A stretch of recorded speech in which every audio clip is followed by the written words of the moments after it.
ஒருத்தருக்கு 5 ஆயுள் தண்டனை, ஒருத்தருக்கு 4 4 ஆயுள் ஆயுள் தண்டனை. அது அவங்க மேல ஒரே ஆயுள் தண்டனை தான்.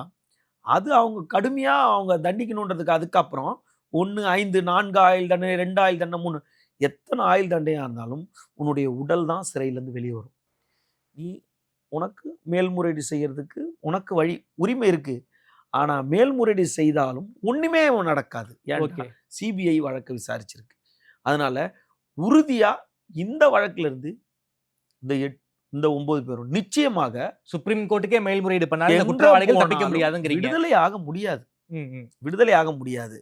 இது வரலாற்றுல ஒரு பொறிக்கப்பட வேண்டிய இன்னைக்கு இருக்க சமூகத்துல பாலியல் இதுக்கு இந்த தீர்ப்பை மட்டும் நம்ம வாழ்த்திக்கிட்டு இருக்கோம், பெருமைப்பட்டுக்கிட்டு இருக்கோம், போற்றிக்கிட்டு இருக்கோம், எல்லாம் இருந்தாலும் இதுல இருந்து நம்ம எடுத்துக்க வேண்டியதுன்னா இனி இது மாதிரி ஒரு வழக்கு பதிவு செய்யக்கூடாது.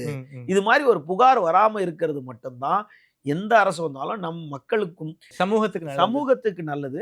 பட் இவங்க இவங்களோட சாப்டர் க்ளோஸ்ட்.